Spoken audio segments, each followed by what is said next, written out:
우리는 계속해서 하나님 나라에 대한 말씀을 우리가 나누고 있습니다. 오늘 6번째로 또 예수님의 비유를 통해서 하나님 나라의 어떤 모습과 또 성격을 한번 보도록 하겠습니다. 성도 여러분, 우리가 살아가다 보면요, 참 하기 어려운 일들이 참 많이 있죠. 그 중에서 가장 어려운 것이 있다면 아마도 어쩌면 그것은 용서일 것 같습니다. 왜냐하면 용서는 우리의 본능을 거스리는 일이기 때문인데요. 우리의 본능은 우리의 마음과 몸을 보호하는 것인데, 용서는 어쩌면 우리의 마음과 몸을 보호하겠다는 그 의지를 내려놓는 것이거든요.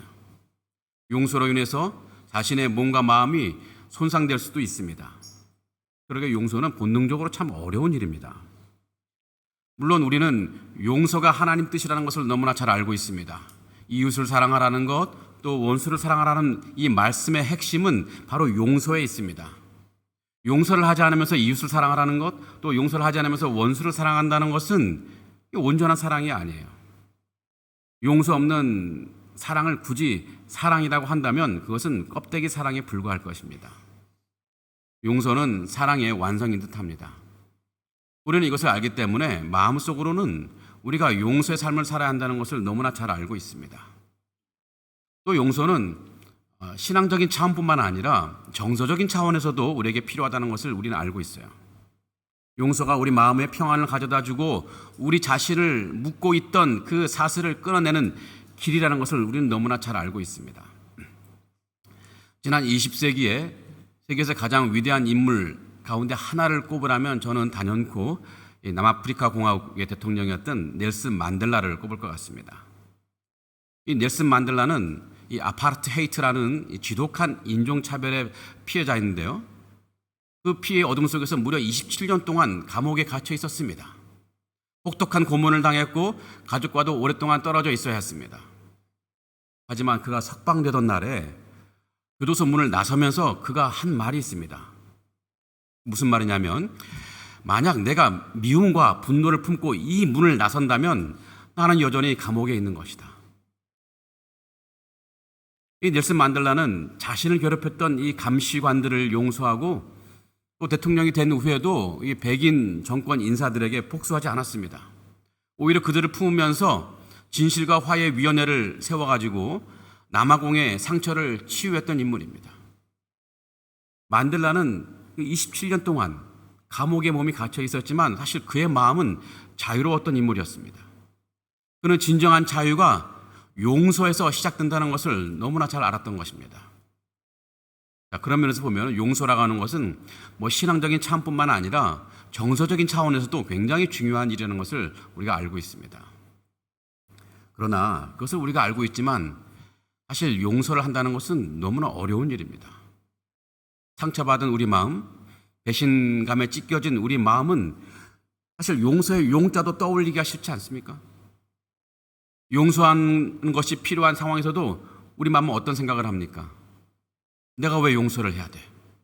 혹은 저 사람은 용서받을 자격이 없어.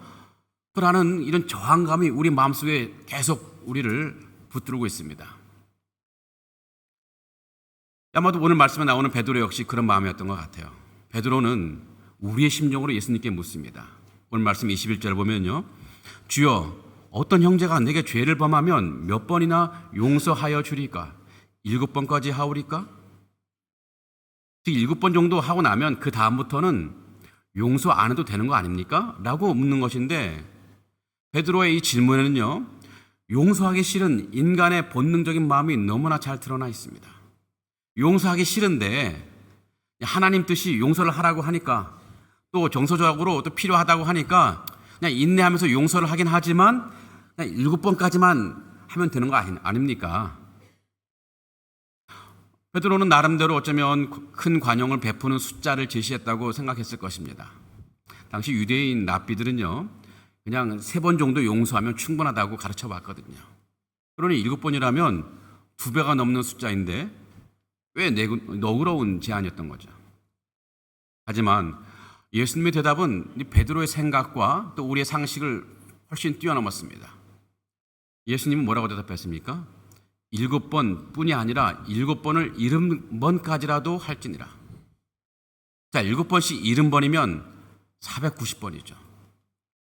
이 말씀은 문자적으로 490번까지 하라는 말씀은 아니죠. 예수님은 끝까지 용서하라는 말씀을 하시는 거죠.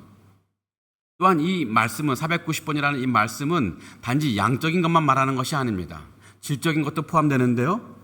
용서할 만한 것, 그것을 끝까지 용서라는 것도 말씀하신 것이지만 넬슨 만델라처럼 용서하기 어려운 것도, 도무지 인간적으로 용서하기 어려운 것도 용서하라는 그 명령이 이 490번 안에 포함되어 있는 거예요. 자, 그런데 아마도 베드로가 예수님의 이 말씀에 동의할 수 없다는 표정을 지었던 것 같아요. 주님, 그게 말이 됩니까? 어떻게 끝까지 용서할 수 있습니까? 어떻게 용서할 수 없는 것을 용서하라는 말입니까? 오늘 말씀에 나오진 않았지만 베드로가 그런 표정을 지었던 것 같습니다. 그때 예수님이 비유의 말씀을 하시는데요. 그 비유는 우리가 용서의 본질을 이해하는 데 너무나 중요한 통찰을 제공하고 있습니다. 오늘 이 시간 이 비유를 통해서 우리는 용서가 왜 그토록 어려운 일이고 또 왜 반드시 우리가 해야 되는지를, 그 깊은 영적인 의미를 함께 나눠보려고 합니다. 자, 예수님의 이 비유는 어떤 한 임금과 그 종 사이에서 결산하는 장면으로 시작합니다. 이 비유에는 이제 세 장면이 나오는데요. 첫 번째 장면은 임금이 자신의 종들과 이제 채무 관계를 확인하는 장면입니다. 채무 관계를 살펴보니까 어떤 한 종이 무려 10,000달란트라는 엄청난 이 빚을 진 사실이 드러났습니다. 여러분, 1달란트가 아니라 10,000달란트입니다. 1달란트는 당시 노동조가 20년 동안 평생 모아야 되는 연봉입니다. 20년 동안 연봉을 다 모아야 되는 금액이에요. 그 20년치의 연봉을 10,000배 한 거니까 10,000달란트는 상상을 초월하는 금액이죠. 이 빚은 개인적으로 도무지 갚을 수 없는 금액입니다. 그러기에 이 종은 돈을 갚을 수 없다고 말했던 것 같아요. 그래서 임금은 화가 났죠. 이 종은 물론 그의 아내와 자녀들까지 모두 팔아서 빚을 갚으라고 명령을 했습니다. 그랬더니 종은 갑자기 안색이 변하고 깊은 절망에 빠져서 왕에게 엎드려 울부짖습니다. 조금만 참아 주옵소서. 조금만 참아 주소서. 제가 다 갚겠습니다. 그는 자신이 갚을 수 없다는 것을 너무 잘 알면서도 일단 이 엄청난 이 처벌을 모면하기 위해서 필사적으로 매달렸던 것 같습니다. 그런데 놀랍게도 왕은 그 종에게 그걸 불쌍히 여겨서 자비를 베푸는데요. 상상할 수 없는 은혜를 그 종에게 베풀어 주죠. 그냥 조금 참아주겠다 하는 수준이 아니었습니다. 왕은 그 빚을 전부 탕감해 준 것입니다. 그 엄청난 빚이 한순간에 사라졌습니다. 어쩌면 이 종에게는 인생이 완전히 새로워지는 순간이요, 다시 태어나는 순간이요, 죽음의 문턱에서 생명으로 옮겨진 순간이고, 절망에서 희망으로, 감옥에서 자유로 옮겨진 기적과 같은 일들이 벌어진 것인데, 바로 이게 엄청난 큰 은혜였죠. 너무나 해피한 이야기입니다. 이렇게 비유가 끝나면 너무 아름다운 이야기가 될 것입니다. 하지만 이야기는 그렇게 끝나지 않았죠. 다음 장면은 우리를 경악하게 하는데요. 비유의 둘째 장면은요. 그 종이 이제 왕에게서 엄청난 은혜를 받고 밖으로 나오다가 예전에 자신에게 빚을 진 다른 동료를 만났습니다. 자신에게 겨우 100데나리온 빚을 진 동료였는데요. 이 100데나리온은 1만 달란트에 비하면 아무것도 아닌 티끌만한 금액이었습니다. 약 60만 분의 1입니다. 그런데 이 종은 동료를 보자마자 왜 너 빚을 안 갚았어? 빚을 갚으라고 사정없이 다그쳐요. 당장 빚을 갚을 수 없다고 하니까 그 종은 그 동료를 감옥에 쳐 넣어버렸습니다. 동료는 봐달라고 애원했지만 이 종은 조금도 동정심 보이지 않고 감옥에 쳐두었던 것입니다. 그런데 이 둘째 장면이 다른 동료들을 통해서 왕에게 보고되었습니다. 이것이 비유의 셋째 장면인데요. 왕이 화가 났죠. 그 종을 다시 불러서 엄중하게 따집니다. 이 악한 종아, 네가 빌어서 내가 네 빚을 전부 탕감해 줬는데, 아니 내가 너를 불쌍히 여긴 것 같이 너도 네 동료를 불쌍히 여기야 마땅한 것 아니냐. 그러면서 이 왕은 그를 다시 감옥에 넘기면서 모든 빚을 갚기까지 고통당하도록 명령한 것입니다.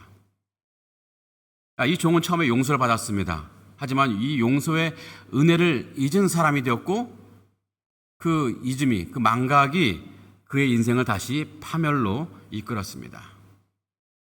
이 비유는 아름다운 이야기로 시작했다가 결국은 비극으로 끝이 났습니다.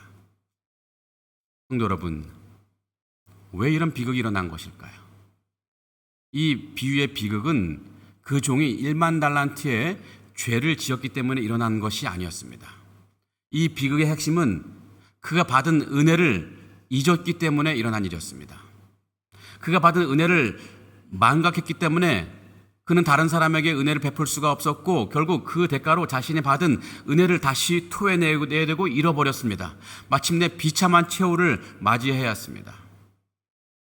이것이 오늘 우리가 깊이 묵상해야 될 예수님의 중요한 메시지입니다. 성도 여러분, 이 종이 받은 은혜는 사실 엄청난 것이었습니다. 놀라운 것이었죠. 이 왕이 내 빚을 탕감하노라 이런 말하는 그 순간 어쩌면 그는 무릎을 꿇은 채 울며 감사했을 것입니다. 이처럼 큰 은혜, 감당할 수 없는 이 큰 은혜. 하지만 그 감격이 오래가지 않았습니다. 자신에게 빚진 동료를 만났을 때 이 용서의 은혜에 대한 감격은 어느새 사라져 버렸습니다. 자신에게 빚진 동료를 용서하지 못한 것입니다. 그는 용서를 받았지만 용서를 베풀지 못한 사람이었습니다. 자신이 받은 은혜가 머리에서 머물렀지만 그의 심장에는, 그의 가슴에는 새겨지지 않았던 것입니다. 용서가 그의 운명을 바꿔놓았지만 그의 삶의 태도는 바꿔놓지 못했어요. 이 사실을 임금이 알게 되니까 그가 받았던 모든 용서의 은혜는 다 철회되었습니다. 감옥에 갇혔죠? 비극인 것입니다. 임금이 극도로 화가 난 때문이었습니다. 임금이 왜 화가 났을까요? 왜 이렇게 분노한 것일까요? 그것은 임금의 용서로부터 시작된 이 용서의 은혜가 계속 흘러가야 되는데 이 종이 그 흐름을 막았기 때문입니다. 왕은 그에게 흘려보낸 이 은혜가 다른 사람에게로 계속 흘러가기를 기대했습니다. 그래서 그 종이 다른 동료의 빚을 탕감했다면 또 그 탕감받은 이 종의 동료가 또 다른 사람의 빚을 탕감하고 혹은 다른 은혜를 베풀었을 것인데 그렇게 되면 계속해서 은혜의 고리가 계속 연결될 수 있을 것이고 그 궁 안에는 완전히 은혜가 풍성히 넘쳤을 것입니다. 성도 여러분, 이 세상에는요, 이 은혜의 고리를 시작하는 사람이 있는가 하면 또 끊는 사람이 있어요. 은혜가 없는 곳에 누군가가 자신을 희생해서 은혜를 베풀면 그 은혜로 인해서 다른 사람들이 은혜를 누리고 또 그 은혜를 누린 사람들이 또 다른 사람들에게 은혜를 베풀고 또 다른 사람들이 은혜 베풀고 그렇게 해서 은혜 고리가 계속 이어져 가야 되는데 비록 이제 은혜 고리를 시작하지 못했다 할지라도 누군가를 통해 은혜 받은 사람들이 계속 다른 사람이 은혜를 베풀면 은혜 고리는 나를 통해서 이어지는 거거든요. 이 고리로 인해서 내가 속한 공동체가 정말 아름다운 공동체가 되는 것이고 그런 교회가 되는 거죠. 이 땅에서 맛보는 하나님 나라를 우리가 경험하게 될 것입니다. 우리 교회는 이 성도님들이 정기적으로 또 자발적으로 우리 대학부 학생들에게 반찬을 만들어 제공하고 있습니다. 오늘도 대학부 학생들은 그 반찬을 받아갈 것인데요. 갈비찜도 있고 비엔나 소세지도 있습니다. 제가 늘 꿈에 그리던 반찬들을 그들이 받아가는 것을 보면서 참 제가 안타까움, 내 거는 어디 있을까 하는 안타까움 느낄 텐데 여러분, 그 외로운 유학생들, 외로운 유학생 안에 지친 우리 대학생들이 우리 성도님들이 정성껏 만든 이 반찬들을 받으면 어떤 일이 일어날까요? 그들은 그 반찬을 먹을 때마다 자신이 받은 이 은혜를 가슴에 새기고 나중에 세상에 나가서라도 은혜를 베푸는 사람으로 살아갈 겁니다. 그래서 그가 속한 공동체는 또 다른 아름다운 공동체가 될 거예요. 그래서 이 은혜의 고리를 계속 이어주는 아름다운 풍경이 될 텐데 저는 우리 교회 간절히 바라는 것은 이 은혜 고리가 계속 이어주는 사람이 우리 교회 안에 풍성이 넘쳐났으면 좋겠다 하는 것입니다. 자, 반면에 계속 이어지는 은혜 고리를 딱 끊는 사람이 있습니다. 은혜를 받기만 하고 흘려보내지 않는 사람인 거죠. 그러면 그 사람에게서 계속 이게 연결되었던 은혜의 고리가 딱 끊어집니다. 더 이상 은혜가 흘러가지 않습니다. 천국의 공동체가 되는데 그 길이 막혀버린 거죠. 지금 10,000달란트 탕감받은 이 종은 바로 이 은혜의 고리를 딱 끊어버린 사람이에요. 그는 그 은혜를 자신 안에 가둬버렸습니다. 은혜를 받았지만 은혜를 흘려보내지 않은 사람들이죠. 여러분, 지금 이 비유는요, 천국에 대한 비유입니다. 하나님 나라에 대한 비유입니다. 오늘 말씀 23절을 보면 예수님은 무슨 말씀하시냐면, 천국은 하나님 나라는 그 종들과 결산하였던 어떤 임금과 같다고 말씀합니다. 그러니까 이 비유는 그냥 세상에 대한 이야기가 아니라, 도덕적인 이야기가 아니라 천국, 하나님 나라에 대한 이야기입니다. 하나님 나라는 누군가에게 전달된 은혜가 또 다른 사람들에게 전달되고 그 사람은 다시 또 다른 사람에게 은혜를 전달하는 그런 나라인 것입니다. 이렇게 하나님의 백성들이 은혜의 고리가 되어서 계속 퍼져나가기를 하나님이 기대하고 계신 거예요. 임금이 화가 난 이유는 그 종이 이 은혜의 고리를 끊어버렸다는 것에 있습니다. 마찬가지로 우리가 서로 용서하지 않을 때 하나님은 우리에게 실망하시는데, 왜냐하면 그것은 하나님이 우리에게 베푸신 이 용서의 은혜가 우리로 인해서 막혀버린 것이기 때문입니다. 성도 여러분, 우리가 용서를 해야 되는 것은요, 우리가 착한 사람이 되기 위해서 하는 것이 아닙니다. 우리가 하나님 나라의 백성이기 때문에 하는 거예요. 하나님 나라의 백성은 왕이신 하나님의 성품을 닮은 사람이 되어야 할 것이고, 또 왕의 방식으로 살아가야 되는 사람들입니다. 그렇게 하나님은 우리에게 은혜를 베푸셨어요. 또 하나님의 은혜를 받은 사람은 그 은혜를 흘려보내는 사람이 되어야 되는 것이죠. 그것이 이 세상에서 하나님의 백성답게 우리가 살아가는 길인 것입니다. 그런데 안타깝게도 우리는 하나님의 백성답게 살지 못할 때가 참 많이 있습니다. 그 종과 다를 바 없는 삶을 살 때가 얼마나 많이 있습니까? 우리는 하나님께로부터 10,000달란트보다 더 큰 은혜, 죄와 사망에서 구원받은 영원한 생명의 은혜를 받았습니다. 이것보다 더 큰 게 어디 있어요? 왕이 그 종을 불쌍히 여긴 것처럼 하나님도 우리를 불쌍히 여겨주셨습니다. 그리고 말씀하셨어요. 내가 너를 용서하노라. 더 이상 너에게 죄를 묻지 않겠다. 그런데 여러분, 이 용서는요, 아무런 대가가 없이 치러진 것이 아닙니다. 하나님은 자신의 독생자 예수 그리스도를 이 땅에 보내셔서 우리의 모든 죄를 그가 대신 지게 하시고 십자가에서 보혈로 흘리시게 하셔서 그 모든 10,000달란트의 빚을 단번에 완전히 아주 값없이 탕감해 주셨어요. 우리가 받아야 할 이 엄청난 형벌을 예수님께서 대신 받으셨고, 우리가 가야 될 이 지옥의 이 형벌을 사해 주시고 우리에게 영원한 생명을 우리에게 주셨던 것입니다. 우리가 주님께 감사하며 찬양하는 거 바로 이런 이유 때문이잖아요. 위대하고 강하신 우리 주님이 우리에게 그런 은혜를 베푸셨을 때 우리는 날마다 찬양하죠. 위대하고 강하신 주님. 예배 중에 우리는 감사합니다. 감사합니다. 저 같은 죄인을 용서해 주셨습니다. 감사합니다. 라며 이렇게 고백에 감격하며 졌습니다. 우리는 하나님의 놀라운 사랑을 찬양하고 십자가 보혈로 씻음받은 그 은혜를 찬양합니다.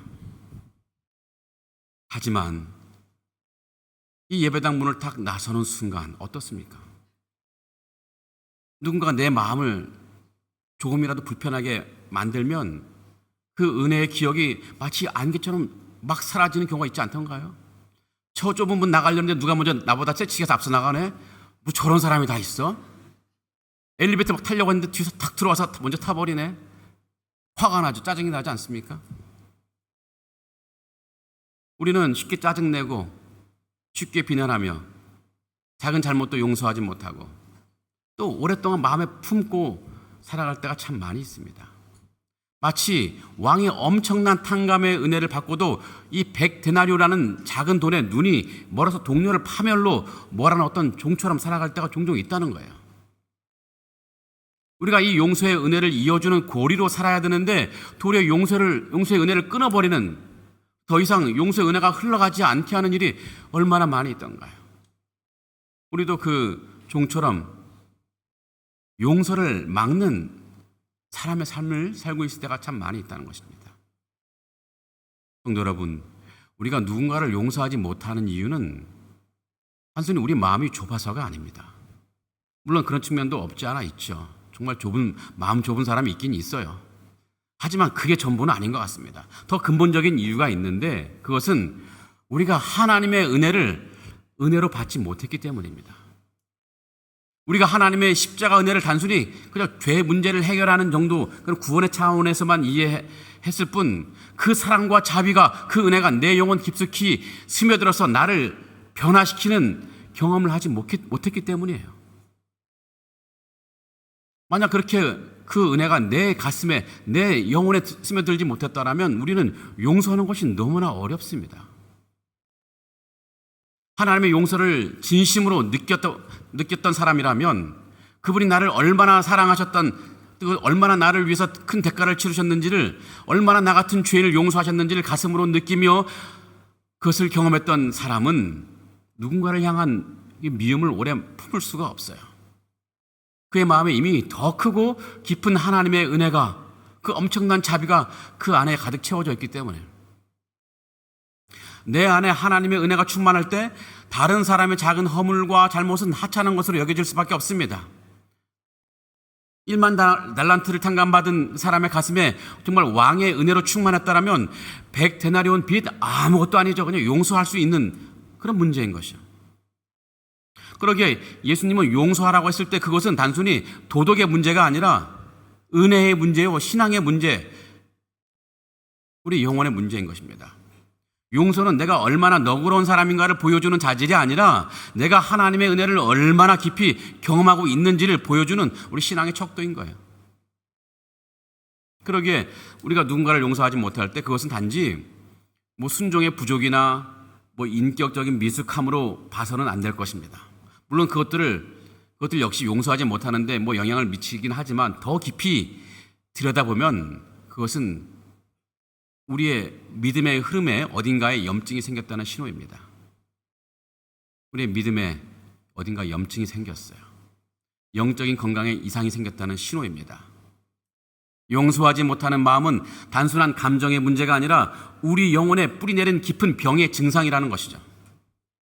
여러분, 우리가 몸에 열이 난다고 생각해 보세요. 당장 열이 나면 괴롭지요. 이때 해열제를 먹으면 잠깐은 열은 떨어지고 편안해질 것입니다. 하지만 근본적인 염증이나 질병이 치료되는 것은 아닙니다. 그렇지, 치료되지 않으면 다시 열은 오를 것이고 몸은 더 깊이 상하게 될 것입니다.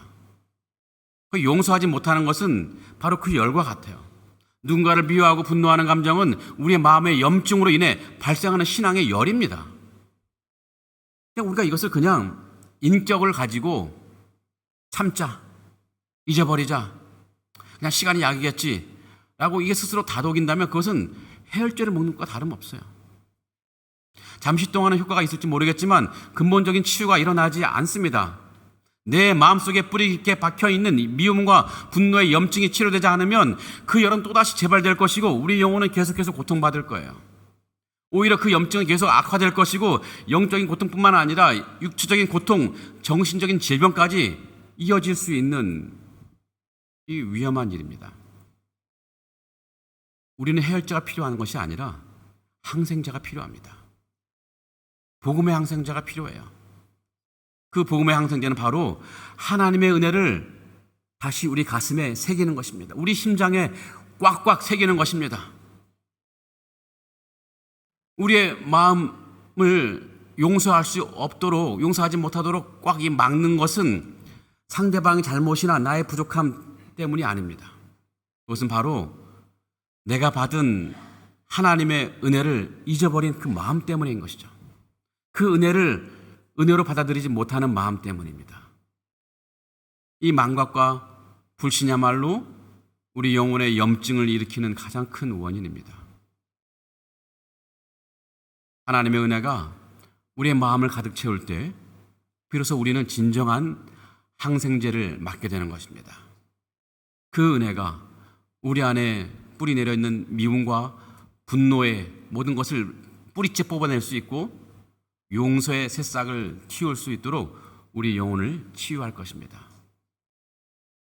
성도 여러분, 그러기에 우리가 받은 이 10,000달란트 탕감의 은혜를 아는 것은요, 우리 믿음 생활의 가장 강력하고도 진정한 동력이 될 것입니다. 가장 큰 에너지가 될 것이고 힘이 될 것입니다. 많은 사람들이 그냥 믿음 생활을 할 때 율법적인 의무감이나 혹은 직분의 의에서 직분에 따라서 행하는 의무감으로 생각할 수 있습니다. 내가 장로니까, 내가 권사니까, 안수 집사니까 이것은 당연히 해야지 하는 마음으로 신앙생활을 할 때가 좀 많이 있는데, 이렇게 이런 동기는 오래가지 못하죠. 우리 마음을 지치게 하고 결국은 신앙의 기쁨을 빼앗아 버립니다. 우리는 형식적인 행위를 통해서 하나님을 기쁘게 하려 할 수도 있지만 사실 그 안에는 진정한 기쁨과 감사가 없죠. 그러나 하나님의 은혜에 대한 깊은 깨달음에서 나오는 감사는 이런 것과 다릅니다. 이 감사는 우리로 하여금 억지로 움직이게 하는 것이 아니라 자발적인 기쁨과 사랑으로 충만하게 해서 하나님을 향한 예배와 이웃을 향한 섬김으로 나아가게 합니다. 우리 성도님들 반찬 봉사하는 것 억지로 하는 사람 제가 없는 것 같습니다. 기뻐서 하는 거예요. 그 안에 하나님의 은혜로 충만하기 때문에. 우리가 십자가의 사랑을 깊이 경험하면 할수록 우리는 주님을 더 깊이 사랑하게 될 것이고 그 사랑 안에서 자발적인 순종이 나오게 되는 것이죠. 여러분 생각해 보시기 바랍니다. 만약 여러분이 지금 불치병에 걸려서 죽어가고 있어요. 근데 어떤 한 사람이 나타나서 자신의 모든 것을 희생해서 자신의 모든 재산을 다 팔아서 불치병을 치료할 수 있는 그 약을 개발해서 여러분에게 주어서 여러분을 살려주었다면 여러분은 그분을 위해서 무엇을 할 수 있겠습니까? 뭐든지 할 수 있지 않습니까? 그분을 향한 감사는 어쩌면 여러분의 삶의 방향을 완전히 바꿔놓을 것입니다. 우리는 그런 존재예요. 죽음과 영원한 심판을 향해 가던 우리에게 우리 예수님께서 오셔서 우리 자신의 생명을 내어주심으로 말미암아 우리를 구원하셨습니다. 이 은혜가 얼마나 놀라운 은혜입니까? 무엇과도 바꿀 수 없는 놀라운 은혜죠. 이 은혜에 대한 깊은 감사, 이 감사가 우리의 삶을 변화시키고 우리를 참된 그리스도인으로서 살아가도록 이끄시는 것이죠. 이 감사가 바로 우리로 용서하고 사랑하고 섬기고 인내하며 모든 믿음의 선한 행위를 실천할 수 있도록 이끌어가는 유일한 진정한 동력인 것입니다. 우리가 하나님의 은혜를 알면 할수록 우리의 믿음은 더욱더 생생하게 생동하는 신앙이 될 것이고 살아 움직이면서 우리 삶은 더욱 풍성해질 것이고 하나님께 정말 진심으로 영광 돌리는 삶이 될 것입니다. 자, 그렇다면 우리가 어떻게 해야 하나님의 은혜가 우리의 머리가 아닌 우리의 심장에, 우리의 가슴에 새겨질 수 있을까요? 그래서 우리의 영혼을 치유하면서 우리가 용서의 문을 열고서 당당히 그 앞을 나아갈 수 있을까요? 여러 가지가 있겠지만 오늘 저는 두 가지를 여러분에게 제안하고 싶은데요. 첫 번째로는 용서의 문을 여는 첫 번째 길은 십자가 앞에 서서 십자가를 늘 묵상하는 것입니다. 우리가 십자가 앞에 설 때 우리는 비로소 내가 받은 용서가 얼마나 고귀한 것인지 알게 됩니다. 나 같은 죄인을 위해 우리 주님께서 피 흘리셨다는 그 사실을 묵상할 때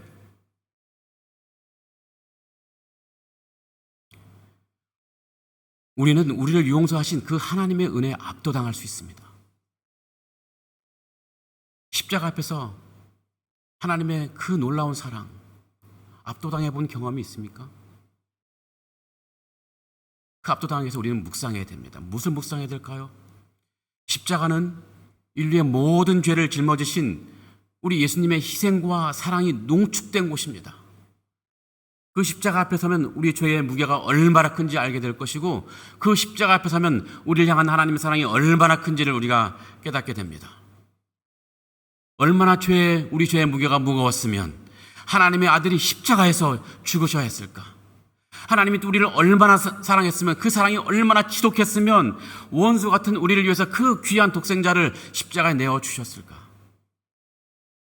우리는 그것을 늘 묵상해야 됩니다.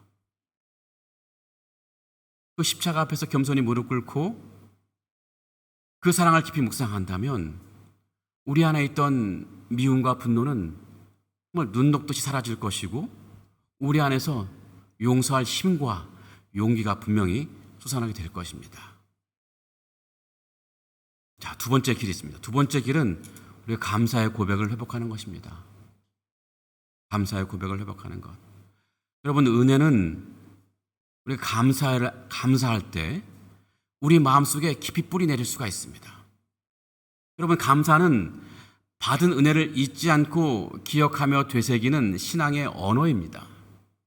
우리가 날마다 하나님께 주님, 오늘도 주님 저의 죄를 용서해 주신 그 은혜에 먼저 감사를 드립니다 라고 고백할 때 그 순간 우리의 영혼은 다시금 하나님의 사랑으로 충만해질 수 있습니다.